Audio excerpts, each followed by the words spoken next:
Hello everyone, welcome to my new launch.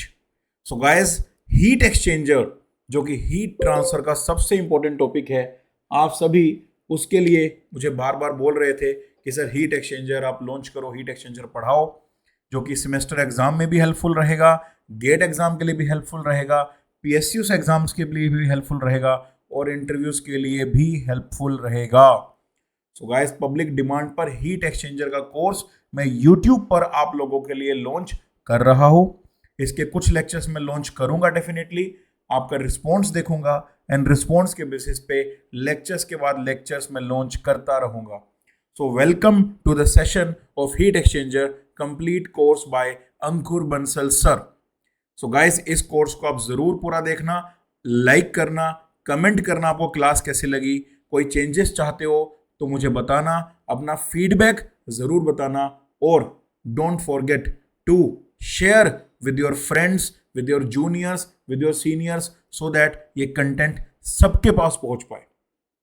And guys, जो भी students मेरी guidance में प्रिपरेशन करना चाहते हैं गेट 2026 का, पीएसयू 2026 का एंड पीएसयू 2025 का, वो स्टूडेंट्स सब्सक्रिप्शन ले सकते हैं। अभी मंजिल ऑफर में सब्सक्रिप्शन के प्राइजेस बहुत ज़्यादा कम हो गए, आप देख सकते हो। इट्स ओनली 8,999, कुछ भी नहीं है भाई, ये कुछ भी नहीं होता, इट्स 8,999 ओनली। तो 8,999 के प्राइस में गाइस आप अपने लिए 10 मंथ का सब्सक्रिप्शन परचेस कर सकते हो, 10 मंथ्स का। सो 10 मंथ का सब्सक्रिप्शन मिल रहा है सिर्फ 8,999 के अंदर, 9,999 के अंदर।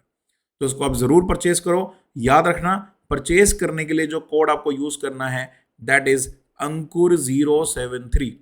जैसे ही आप अंकुर073 यूज करोगे तो आपकी टैगिंग हो जाएगी मेरी प्रोफाइल के साथ and after that I will there to guide you कि गेट की प्रिपरेशन कैसे करनी है।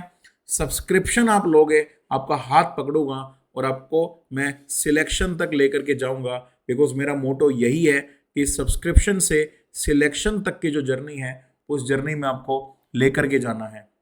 नालायक से लायक बनने की जो जर्नी है उस जर्नी पर आपको लेकर जाना है। जो कंटेंट मिलेगा आपको गाइस वो मजेदार तो होगा बट असरदार भी होगा। तो इसीलिए डिले नहीं करना है, आज ही 8,999 कुछ भी नहीं होता है guys, it's nothing seriously.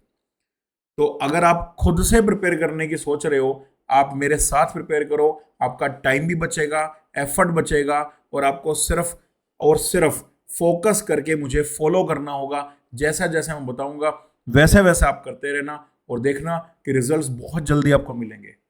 So take the subscription today and don't forget to use the code अंकुर073।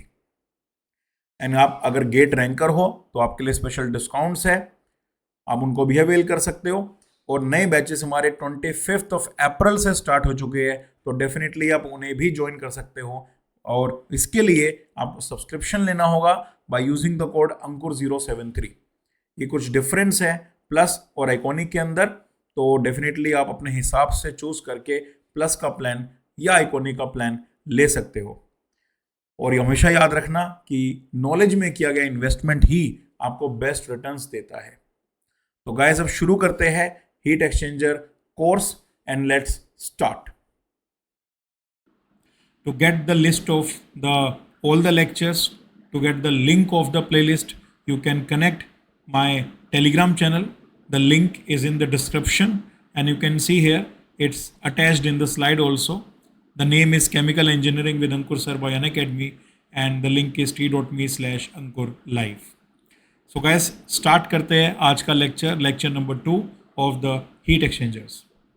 तो जैसे कि मैंने लास्ट क्लास में आप लोगों के साथ डिस्कस किया था, एनर्जी बैलेंस। हॉट फ्लूइड जितनी एनर्जी लूज करेगा, कोल्ड फ्लूइड उतनी ही एनर्जी को गेन करेगा। The energy lost by the hot fluid will be equals to the energy gain by the cold fluid. और this is what we can see here mathematically, आप देख सकते हो यहाँ पे, है ना। Mathematically I have shown this, that the energy lost by the hot fluid, this is what, this is the energy lost by the hot fluid, energy lost by the hot fluid equals to the energy gained by the cold fluid. This is the energy gained by the cold fluid. So hot fluid जितनी energy loss करेगा, cold fluid उतनी ही energy gain कर लेगा. अगर आप इस product को देखो m.h और cph, m.h होता है mass flow rate and cph होता है heat capacity. If I look at the product, mass flow rate की यूनिट है kg पर सेकेंड, हीट कैपेसिटी की यूनिट है किलो जूल पर kg केल्विन, अल्टीमेटली जो यूनिट आती है दैट इज किलो जूल पर सेकेंड केल्विन.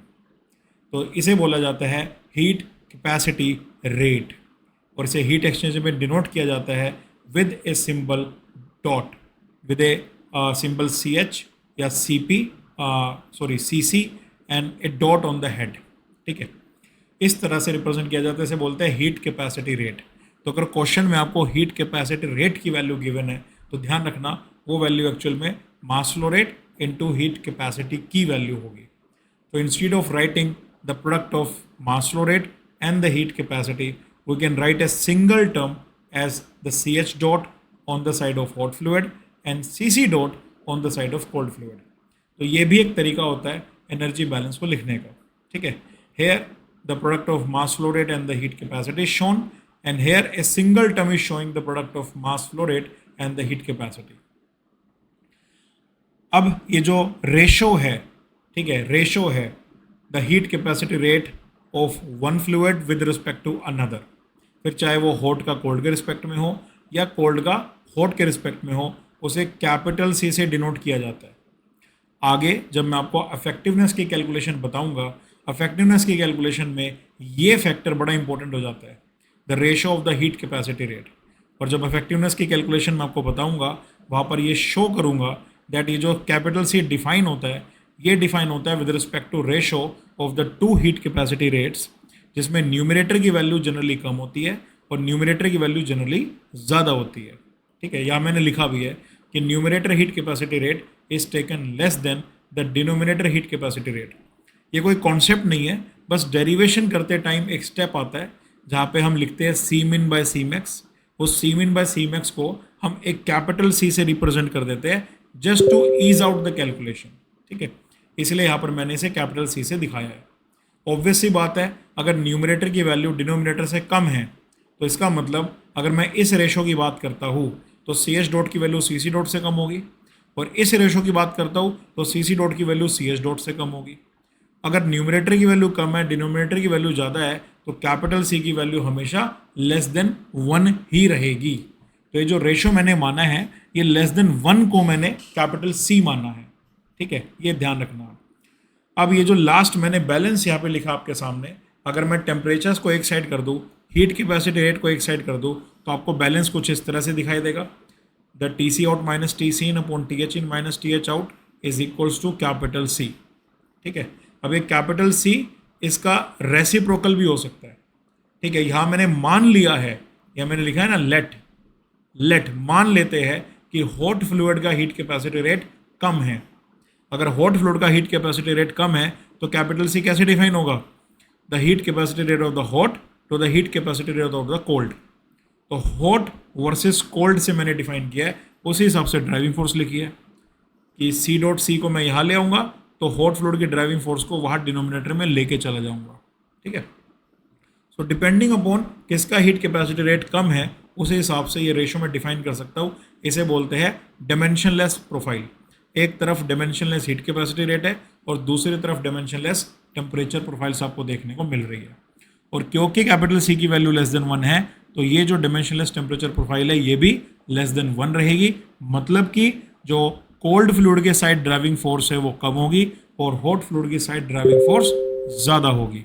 आप यहाँ पे देख सकते हो, as the value of C is less than 1, therefore the driving force of the hot side fluid is more than the driving force of the cold side fluid. Obvious सी बात है, numerator कम होगा तभी overall value greater less than 1 आएगी. Obvious सी बात है. तो इसका मतलब hot fluid undergo more temperature change while cold fluid undergo less temperature change.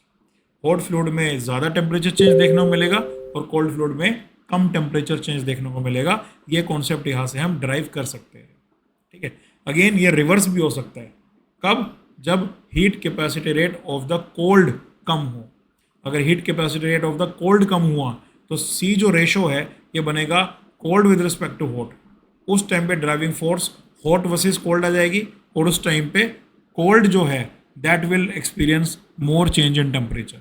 तो कौन ज़्यादा टेम्परेचर चेंज एक्सपीरियंस करेगा ये एक्चुअली में डिपेंड करता है हीट कैपेसिटी रेट पे। जिसका हीट कैपेसिटी रेट कम होता है वो ज़्यादा टेम्परेचर चेंज एक्सपीरियंस करता है। तो ये मैथमेटिकली हम यहाँ पे देख सकते हैं। इसे कॉन्सेप्चुअली कैसे देखते हैं वो भी मैं आपको समझा देता हूँ। तो गैस उसको कॉन्सेप्चुअली समझने के लिए एक बार हीट कैपेसिटी रेट के डेफिनेशन को हमें समझना पड़ेगा। ठीक है, तो क्या होती है definition? Amount of energy required to raise the temperature of a given mass of fluid by 1 degree. ठीक है, कोई हमारे पास एक गिवन मास है फ्लूइड का, उस गिवन मास ऑफ फ्लूइड को 1 डिग्री से, वो 1 डिग्री सेल्सियस है, केल्विन कुछ भी हो, 1 डिग्री से अगर मुझे उसका टेम्परेचर रेस करना है तो कितनी एनर्जी मुझे चाहिए होगी जूल या किलो जूल में, उसी को बोला जाता है हीट कैपेसिटी रेट, है ना। यहाँ पे पर यूनिट टाइम भी है बिकॉज मैं रेट की बात कर रहा हूँ। Amount of energy required per unit time to raise the temperature of a given mass of fluid by 1 degree. तो मैं यहाँ पे पर यूनिट टाइम भी लगा देता हूँ, पर यूनिट टाइम, बिकॉज मैं यहाँ पे रेट की बात कर रहा हूँ।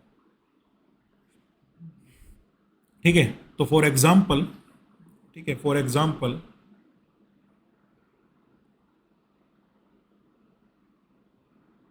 हम मान लेते हैं कि हॉट का जो हीट कैपेसिटी रेट है वो कोल्ड से कम है। ठीक है, तो हॉट का हीट कैपेसिटी रेट कितना है? ये हो गया 25 वॉट पर केल्विन। याद करो यूनिट मैंने बताई थी किलो जूल पर सेकंड केल्विन, तो किलो जूल की जगह मैं जूल में डिफाइन करूँ तो जूल पर सेकंड केल्विन, एंड जूल पर सेकंड क्या होता है? वॉट। इट बिकम्स वॉट पर केल्विन। तो हॉट का हीट कैपेसिटी रेट 25 है और कोल्ड का 50 है। इसका मतलब एक गिवन मास को अगर मुझे 1 केल्विन से राइज करना है तो 25 वोट चाहिए, और कोल्ड के केस में अगर मुझे 1 केल्विन से राइज करना है तो 50 वोट चाहिए। ठीक है, अब हम सब इस बात को तो जानते ही है ना कि heat capacity rate multiply by driving force ये तो बराबर होता है। मतलब जितनी एनर्जी हॉट लूज करेगा उतनी एनर्जी कोल्ड गेन करेगा, ये तो हम सब जानते हैं। ठीक है, तो जो Q है, Q का वैल्यू सपोज करो, सपोज करो Q का वैल्यू आता है 1000 वोट। मान लेते हैं Q का वैल्यू 1000 वोट है, तो अगर हॉट फ्लूइड को 1 केल्विन राइज करने के लिए 25 वोट एनर्जी चाहिए और टोटल एनर्जी सप्लाइड 1000 वोट है, तो कितना rise in temperature hot fluid experience कर सकता है? So it's very very simple. अगर हम 1000 वोट के हिसाब से 25 को डिवाइड करें हमारे पास आता है 40। मतलब hot fluid can experience a temperature change of 40 kelvin या 40 डिग्री सेल्सियस। इसी तरह कोल्ड की बात करें, 1 केल्विन राइज करने के लिए 50 वोट चाहिए, टोटल एनर्जी सप्लाइड है 1000, तो 50 से अगर हम डिवाइड करें 1000 को हमें पास आता है 20।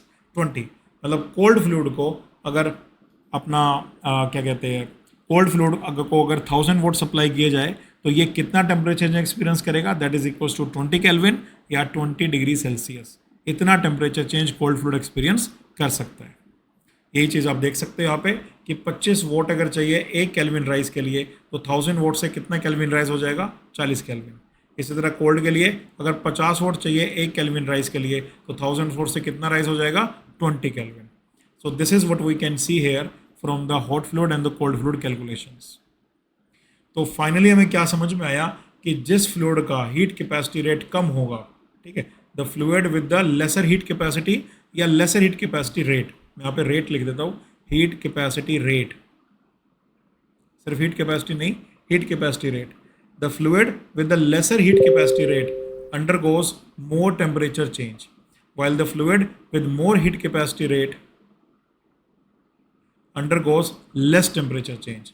जिस फ्लूइड का हीट कैपेसिटी रेट ज़्यादा होगा उसका जो टेम्परेचर चेंज है वो कम होगा, जिस फ्लूइड का हीट कैपेसिटी रेट कम होगा उसका टेम्परेचर चेंज ज़्यादा होगा। ऑब्वियसली बात है, जिसकी नीड कम है वो गिवन रिसोर्सेज पे काफ़ी अच्छा परफॉर्म कर पाएगा, जिसकी नीड ज़्यादा है वो गिवन रिसोर्सेज पे कम परफॉर्म कर पाएगा। यही यहाँ पे हुआ है, हॉट फ्लूइड को सिर्फ 25 वोट चाहिए, नीड कम है, तो गिवन रिसोर्सेज मतलब 1000 वोट में ये 40 केल्विन का टेम्परेचर चेंज दिखाता है।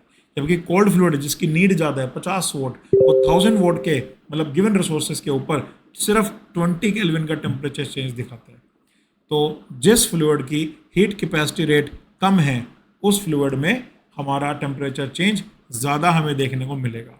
ठीक है, so that is the conceptual explanation of the concept of that I explain just before in the numericals. ठीक है गाइस, आपको मैं बता दूं कि मेरी रैंक इम्प्रूवमेंट सीरीज़ अनअकैडमी के प्लेटफॉर्म पे अवेलेबल है।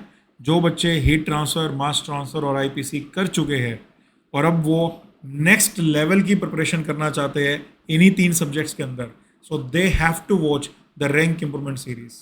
रैंक इम्प्रूवमेंट सीरीज़ में सबसे पहली चीज़ तो उन्हें हर पीवाईक्यू का डिटेल्ड सॉल्यूशन मिलेगा, ऐसा सॉल्यूशन जो उन्होंने कभी भी नहीं देखा होगा। सारे कॉन्सेप्ट्स की रिवीजन मिलेगी बिकॉज ये एक कॉन्सेप्ट थ्रू क्वेश्चन सीरीज़ है।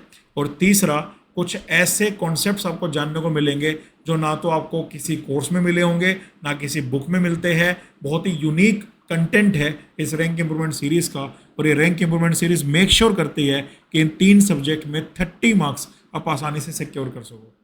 तो आपको ये रैंक इम्प्रूवमेंट सीरीज़ ज़रूर करनी है एज ए केमिकल इंजीनियर, फिर चाहे आप अनअकैडमी सब्सक्राइबर हो या नहीं हो, but rank improvement series is a must for you. तो गाइस, ये कोकरेंट की प्रोफाइल आप देख सकते हो। ये इस डायग्राम में मैंने आपको कोकरेंट की प्रोफाइल यहाँ पे दिखाई है, और इस प्रोफाइल में आप ध्यान से देखो कि यहाँ पर हमारे पास जो हॉट फ्लूइड है उसका टेम्परेचर डिक्रीज हो रहा है धीरे धीरे करके, और वो TH आउट पे लीव कर रहा है। इसी तरह जो कोल्ड फ्लूइड है उसका टेम्परेचर इंक्रीज हो रहा है धीरे धीरे, और वो TC आउट पे लीव कर रहा है। तो ये वो जो पॉइंट है, ये है टर्मिनल 1 या टर्मिनल A। इस पे दोनों फ्लूइड हॉट और कोल्ड एंटर करते हैं, और उस तरफ है टर्मिनल 2, ठीक है, जहां पर कि हॉट और कोल्ड लीव करते हैं। सो एक टर्मिनल हॉट और कोल्ड दोनों उस पर एंटर कर रहे हैं, और दूसरा टर्मिनल हॉट और कोल्ड वहां पर लीव कर रहे हैं। हॉट का भी टेम्परेचर डिक्रीज कर रहा है, और कोल्ड की बात करें तो उसका टेम्परेचर इंक्रीज कर रहा है। हॉट का टेम्परेचर डिक्रीज क्यों कर रहा है? क्योंकि वो अपनी एनर्जी कोल्ड को दे रहा है। और कोल्ड का टेम्परेचर इंक्रीज क्यों कर रहा है? क्योंकि वो एनर्जी हॉट से ले रहा है। जो एनर्जी देता है, जो गिवर है, वो हॉट फ्लूइड है, उसका टेम्परेचर डिक्रीज करता है। जो एनर्जी लेता है, जो टेकर है, उसका टेम्परेचर इंक्रीज करता है। तो this is the type of profile that you can see in the case of cocurrent और पैरेलल फ्लो हीट एक्सचेंजर। ठीक है, तो कोकरेंट प्रोफाइल की अगर बात करें, आपने जैसे ये प्रोफाइल देखी, इस प्रोफाइल में आपको दिख रहा होगा जो हाईएस्ट टेम्परेचर है दैट इज TH इन सबसे ज़्यादा टेम्परेचर है। उसके बाद आप देख सकते हो इस प्रोफाइल में दूसरा नंबर आता है TH आउट का, उसके बाद तीसरा नंबर आता है TC आउट का, और सबसे लास्ट में जो सबसे कम टेम्परेचर है that is TC in. So this is how the 4 temperatures are related. वही मैंने यहाँ पे लिखा है आपके लिए कि TH इन सबसे ज़्यादा है, उसके बाद TH आउट का नंबर आ रहा है, फिर TC आउट का, और लास्ट में TC इन का। सो आपके लिए क्वेश्चन ये है कि क्या TH in greater than TC out greater than TH out greater than TC in, क्या ये पॉसिबल है? मतलब वैसे तो TH out greater than TC out होता है, लेकिन क्या इसका रिवर्स पॉसिबल है कि TC out greater than TH out हो जाए? बाकी एंड टेम्परेचर्स वही रहेंगे, बीच के 2 टेम्परेचर इंटरचेंज हो जाए। आप वीडियो को पॉज करो, सोचो, और अगर कुछ आंसर आए तो फिर रिज्यूम करके आप आंसर सुन सकते हो। तो आई होप आपने आंसर सोच लिया होगा। तो क्या ये पॉसिबल है? Let's check guys. The answer is not possible. ये पॉसिबल ही नहीं है। क्यों पॉसिबल नहीं है? बिकॉज इसको पॉसिबल करने के लिए जो कोकरेंट की प्रोफाइल है वो कुछ इस तरह से बनेगी कि कोल्ड का टेम्परेचर बढ़ते हॉट के टेम्परेचर के बराबर आएगा, और बराबर आके फिर उसको सरपास करके आगे बढ़ जाएगा। कोल्ड का टेम्परेचर डिक्रीज होते कोल्ड के बराबर आएगा, और बराबर आके उसको सरपास करके आगे बढ़ जाएगा। तो पहली इंफॉर्मेशन मैं आपको दे दूं कि दोनों के टेम्परेचर्स का बराबर आना ये भी थियोरेटिकली पॉसिबल है जब length of the exchanger infinite हो, तब हो सकता है ऐसा। जैसे मैंने यहाँ पे पिंच पॉइंट लिखा है, पिंच पॉइंट या थर्मल इक्विलिब्रियम पॉइंट, जब दोनों टेम्परेचर्स आपस में बराबर आ जाए। तो पिंच पॉइंट या थर्मल इक्विलिब्रियम पॉइंट तभी पॉसिबल है जब length of the exchanger infinite हो। लेकिन यहाँ पर तो इसके बाद की प्रोफाइल दिखाई है जो कि सरासर गलत है, क्योंकि थर्मल इक्विलिब्रियम को हम कभी क्रॉस नहीं कर सकते। इक्विलिब्रियम पर आकर तो सारी ड्राइविंग फोर्स वैसे ही जीरो हो जाती है, तो इक्विलिब्रियम को तो कभी क्रॉस नहीं किया जा सकता, पहली चीज़। दूसरी चीज़ आप देखो कि हॉट का टेम्परेचर कम होने के बाद और डिक्रीज करता जा रहा है, और कोल्ड का टेम्परेचर ज़्यादा होने के बाद भी इंक्रीज करता जा रहा है, और हीट अभी भी हॉट से कोल्ड की तरफ ही जा रही है। ज़रा सोचो कि क्या कभी ऐसा हो सकता है कि एक फ्लूइड जो लो टेम्परेचर पर है वो दूसरे फ्लूइड जो कि ज़्यादा टेम्परेचर पर उसे एनर्जी दे रहा है? इम्पॉसिबल है, against the law of the nature है। ठीक है, ऐसा कभी नहीं हो सकता कि एक फ्लूइड जिसका टेम्परेचर कम है वो दूसरे फ्लूइड को एनर्जी दे रहा है जिसका टेम्परेचर ज़्यादा है। ऐसा पॉसिबल नहीं है। This profile is not possible, this case is not possible. मतलब पैरेलल फ्लो में ऐसा कभी नहीं हो सकता कि टी सी आउट की वैल्यू टी एच आउट से ज़्यादा हो। This is impossible. ठीक है, आई होप आपने भी यही आंसर सोचा होगा। ठीक है, अब दूसरा क्वेश्चन आपके लिए कि अगर T C out T H out से ज़्यादा नहीं हो सकता है तो क्या T H out T C out के बराबर हो सकता है? वीडियो को पॉज करना और सोचना, और आंसर आने के बाद आप रिज्यूम कर लेना। सो आई होप आपने अब तक सोच लिया होगा कि क्या टी सी आउट और टी एच आउट के बराबर हो सकता है। तो गैस, रियल में तो नहीं हो सकता, प्रैक्टिकल केसेस में तो नहीं हो सकता, बट अगर थ्योरेटिकली बात करें, जब लेंथ ऑफ द एक्सचेंजर बहुत ज़्यादा होती है उस केस में थ्योरेटिकली पॉसिबल है। जैसे कि आप देख सकते हो मैंने एक्सप्लेनेशन लिखी है कि प्रैक्टिकली तो पॉसिबल नहीं है बट थ्योरेटिकली हाँ पॉसिबल है। If the length of the exchanger is assume to be infinite, मतलब कि जब एरिया इन्फानाइट हो जाए तो both the fluids will get enough time to do the heat exchange and eventually comes in the thermal equilibrium. दोनों fluids को आपस में हीट एक्सचेंज करने के लिए अच्छा खासा टाइम मिलेगा और इतना टाइम मिलेगा कि दोनों थर्मल इक्विलिब्रियम में आ जाएंगे। तो थ्योरेटिकली तो हाँ, बट प्रैक्टिकली नहीं, क्योंकि इन्फानाइट एरिया या इन्फानाइट लेंथ का हीट एक्सचेंजर हम कभी नहीं रखेंगे। That is why practically possible नहीं है। तो आई होप आपने भी यही आंसर सोचा होगा। ठीक है, आगे बढ़ने से पहले मैं आपको बता दूं कि जिस तरह से रैंक इंप्रूवमेंट सीरीज हीट, मास और आईपीसी में अवेलेबल है, इसी तरह से इंजीनियरिंग मैथमेटिक्स में भी ये रैंक इंप्रूवमेंट सीरीज अवेलेबल है। इंजीनियरिंग मैथमेटिक्स का पूरा कोर्स मेरा प्लस पे अवेलेबल है, और उसके अलावा जब वो कोर्स हो जाए तो PYQs के लिए आप ये रैंक इंप्रूवमेंट सीरीज देख सकते हो।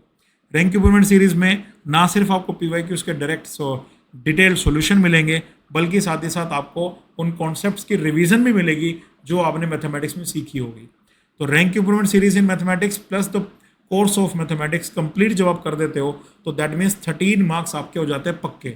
और ये 13 मार्क्स वो 13 मार्क्स है जहाँ पे कटने का भी कोई चांस नहीं है। पूरे के पूरे 13 आप आसानी से स्कोर कर सकते हो। तो अगर आपने अभी तक इंजीनियरिंग मैथमेटिक्स नहीं देखा है तो guys this is the time for you.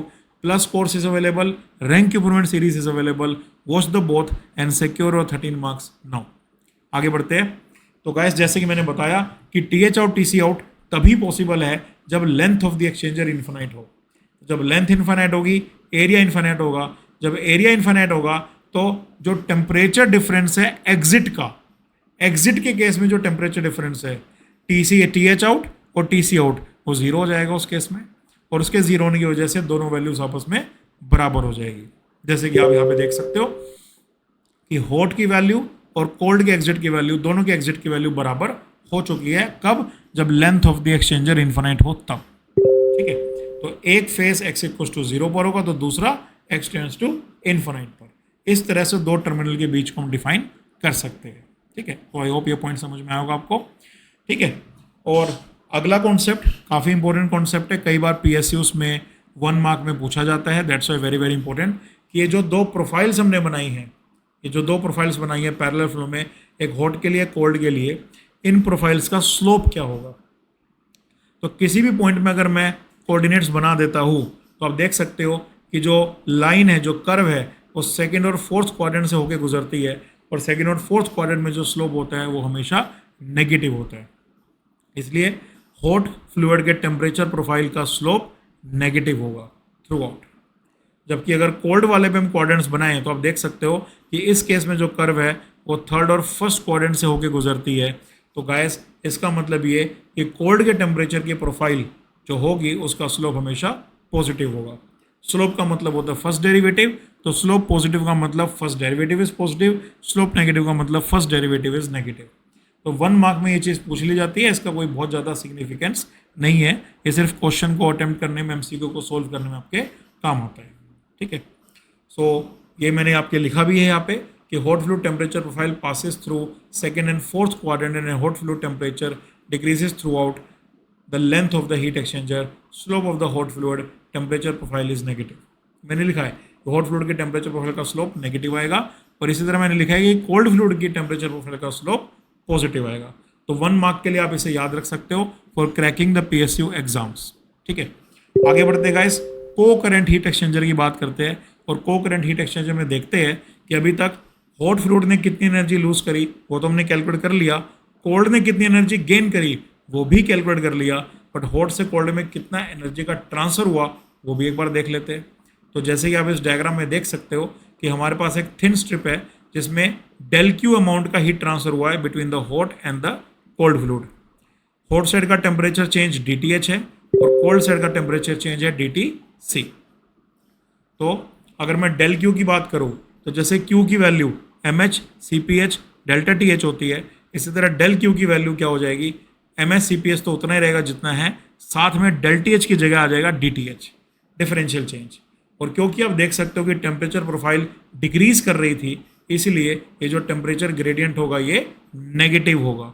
और इस नेगेटिव को पॉजिटिव बनाने के लिए हमने नेगेटिव से मल्टीप्लाई कर दिया। ऑन दी अदर साइड जब मैं इसे लिखता हूँ कोल्ड के लिए, तो कोल्ड के लिए आप देख सकते हो मैंने m.c CPC लिखा है और साथ में लिखा है DTC। अब जैसे कि आप जानते हो कि कोल्ड की टेम्परेचर प्रोफाइल तो इंक्रीज हो रही है, तो जो DTC है उसकी वैल्यू आपको यहाँ पे पॉजिटिव दिखेगी। तो दोनों ही एक्सप्रेशन से मैं DTH और उसके बाद DTC दोनों की वैल्यू निकाल लेता हूँ और दोनों की वैल्यू को कर देता हूँ सब्ट्रैक्ट। तो ये वैल्यू और माइनस ये वैल्यू दोनों आपस में सब्ट्रैक्ट हो गई है। डेल क्यू दोनों में कॉमन आ रहा है, माइनस दोनों में कॉमन आ रहा है, जिससे कि 1/c.h एंड 1/c.c ये दोनों आ जाते हैं ब्रैकेट में। अब जो डेल क्यू है वो भी तो हीट एक्सचेंज है। ये वाला हीट एक्सचेंज था कि कितनी एनर्जी हॉट ने लूज करी ओवर दैट थिन स्ट्रिप, कितनी एनर्जी कोल्ड ने गेन करी over that thin strip. But hot से कोल्ड के अगर ट्रांसफर की बात करें, कन्वेक्टिव हीट ट्रांसफर की बात करें, तो वो कितना है? तो कन्वेक्टिव हीट ट्रांसफर डिफाइंड होता है HA डेल्टा T से। यहाँ पर H हम डिफाइन ना करके U डिफाइन करेंगे, बिकॉज पहले जो हीट है वो एक फ्लूइड से सरफेस पे जा रही है, उसके बाद सरफेस के अंदर कंडक्ट करती है, फिर उसके बाद वो दूसरे फ्लूइड में जा रही है। तो कई सारे स्टेजेस है हीट ट्रांसफर के, इसीलिए यहाँ पे overall heat transfer coefficient use करना पड़ेगा। और जहाँ तक डेल्टा T की बात है, तो डेल्टा T आप यहाँ से देख सकते हो कि हॉट का अगर एवरेज टेम्परेचर TH है और कोल्ड का एवरेज टेम्परेचर TC है, तो change in temperature will be TH minus TC, so that can be taken. So del Q जैसे कि आप देख सकते हो हमने डिफाइन किया UA TH माइनस TC। अब A में cross sectional area cross sectional perimeter है वो तो उतना ही रहेगा, πd या 2πr। लेंथ से आपको मल्टीप्लाई करना है, तो हमारी जो थिकनेस है अपने शॉर्ट स्ट्रिप की, थिन स्ट्रिप की, वो है dx। तो dx अमाउंट की थिन स्ट्रिप का एरिया है πd इंटू dx। पूरे एक्सचेंजर का एरिया हो जाएगा πd इंटू L। जब मैं dx को इंटीग्रेट करूंगा फ्रॉम 0 to L, तो पूरे एक्सचेंजर की लेंथ आ जाएगी एंड हेंस पूरे एक्सचेंजर का एरिया आ जाएगा। सो DTH माइनस DTC तो मैंने निकाल ही रखा था, इक्वल्स टू डेल क्यू था। डेल क्यू की वैल्यू मैंने यहाँ पे डाल दी है। अब ये जो TH माइनस TC वाली टर्म है से लेफ्ट हैंड साइड में ले जाएंगे और अब मैं इंटीग्रेट कर दूंगा फ्रॉम 0 to L। ठीक है, 0 पे मान लेते हैं एंट्री पॉइंट है 1 और 2 पे मान लेते हैं एग्जिट पॉइंट दैट इज 2। ठीक है, और यहाँ से C.H और C.C की वैल्यू भी निकाल सकते हैं, बिकॉज C.H की value Q by del TH होगी और C.C की value Q by del TC होगी, बिकॉज आपको मैं बता चुका हूँ energy gain energy lost by the hot and cold will be equal. ठीक है, तो यहाँ मैंने 1/C.H और 1/C.C की वैल्यू सब्सटीट्यूट कर दी है और सब्सटीट्यूट करके एलसीएम ले लिया है। इधर भी इंटीग्रेशन के बाद मैंने upper limit lower limit substitute कर दी है और यहाँ भी एक्सप्रेशन लिख लिया है। एक dx की इंटीग्रेशन L आ चुकी है। ठीक है, और अब अगर आगे बढ़े तो आप यहाँ पे देख सकते हो कि फाइनली जो मैंने ये वैल्यूज़ यहाँ पे रखी है 1/C.H की और 1/C.C की, वो इस एक्सप्रेशन के तहत रखी है। Energy gain energy lost are equal, यहाँ से मैंने C.H और C.C की वैल्यू निकाल के फिर यहाँ पे रखी थी, जो कि आपके पास ये मिली थी। ठीक है, तो फाइनल एक्सप्रेशन हमारा क्या आ जाएगा? फाइनल एक्सप्रेशन ये आ जाएगा, और यहाँ पे आप देख सकते हो कि TH1 minus TC1 is nothing but the temperature difference at the terminal 1। TH2 minus TC2 is nothing but the temperature difference at terminal 2, और उसके बाद दोनों का रेशो। तो UA इंटू दिस। अब इसको अगर आप ध्यान से देखो, A minus B divide by ln of A by B, ये आपको दिखाई देगा LMTD, logarithmic mean of the temperature differences.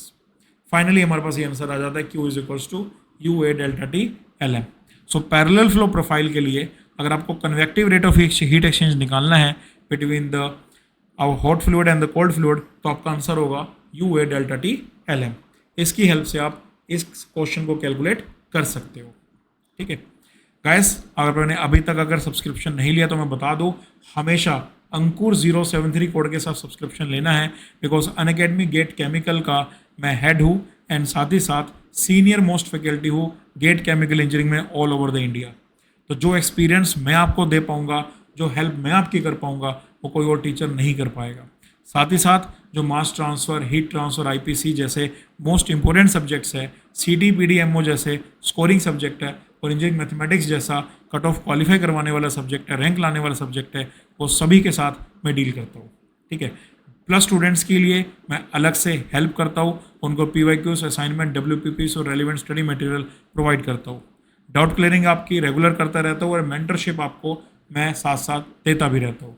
इसके अलावा PSU के रिटन एग्जाम और इंटरव्यू गाइडेंस के लिए भी मैं अलग से हेल्प प्रोवाइड करता हूँ टू माई प्लस स्टूडेंट्स। तो इसीलिए एक वन स्टॉप सोल्यूशन है सारी प्रॉब्लम्स का, and that is Ankur 073। So use the code Ankur 073 and begin your journey with me from subscription से सिलेक्शन तक। तो आई एम श्योर कि आप लोग सब्सक्रिप्शन से सिलेक्शन तक का सफ़र तय करना चाहते हो, तो start in my guidance, my journey. और अगर आप स्टार्ट कर चुके हो तो help your friends, help your seniors, help your juniors to begin that journey under my guidance and use the code Ankur 073। तो गाइस, हॉट से कोल्ड में जब एनर्जी का ट्रांसफर होता है तो आप देख सकते हो बहुत ही अच्छा डायग्राम यहाँ पर आपको दिखेगा कि हॉट फ्लूइड एनर्जी लूज करता है। कितनी एनर्जी लूज करता है? m.h CPS delta TH। Cold fluid energy gain करता है। कितनी एनर्जी गेन करता है? m.c CPC delta TC। और हॉट से कोल्ड में एनर्जी का ट्रांसफर होता है, उसे बोलते हैं कन्वेक्टिव हीट ट्रांसफर, वो होता है UA डेल्टा TLM। तो heat lost by the hot is equal to the heat convected away from hot to cold is equal to the heat gained by the cold. That is the final energy balance of the heat exchanger. तो आपको ध्यान रखना है। ठीक है, okay. तो guys, मेरा बस यही मंत्र है, आप रिवाइज करते रहो, जो भी मैं पढ़ा रहा हूँ रिपीट करते रहो। अगर आपने PYQs कर लिए तो PYQs को बार बार रिपीट करो एंड री अटेम्प्ट करते रहो। अगर आपने PYQs के बाद टेस्ट दिए हैं तो उन टेस्ट को भी री अटेम्प्ट करो जब तक कि आपके 90% मार्क्स टेस्ट में नहीं आ जाते। सो RRR #RRR for the success, revise, repeat and re attempt. ठीक है, एंड गाइस, ये मेरा केमिकल इंजीनियरिंग बुलेटिन है, इसका ये बारकोड है, आप इसको स्कैन करके डायरेक्टली इस बुलेटिन पे जा सकते हो। इस बुलेटिन में हर हफ्ते आपको केमिकल इंजीनियरिंग से रिलेटेड सारी इंडस्ट्री अपडेट मिल जाएगी। जो भी नई इनोवेशन, नए चैलेंजेस, नई डेवलपमेंट्स केमिकल इंजीनियरिंग इंडस्ट्रीज में हो रही है इन इंडिया, वो आपको पता लगती रहेगी। And being a chemical engineer, in updates का पता होना बहुत ज़्यादा ज़रूरी है। ठीक है, इसके अलावा इकोनॉमिक आर्टिकल्स भी आपको इसमें मिलेंगे, न्यू डिस्कवरीज मिलेगी और जॉब रिलेटेड इंफॉर्मेशन भी आपको इस बुलेटिन में मिलेगी। So that's why must join this bulletin, must subscribe, so that हर हफ्ते न्यूज़ लेटर आपको मिलता रहे। तो गाइस, इसी बात के साथ मैं कहता हूँ बाय, टेक केयर। मैं मिलता हूँ आपसे नेक्स्ट लेक्चर में, तब तक के लिए अपना ध्यान रखिए। All the best and bye.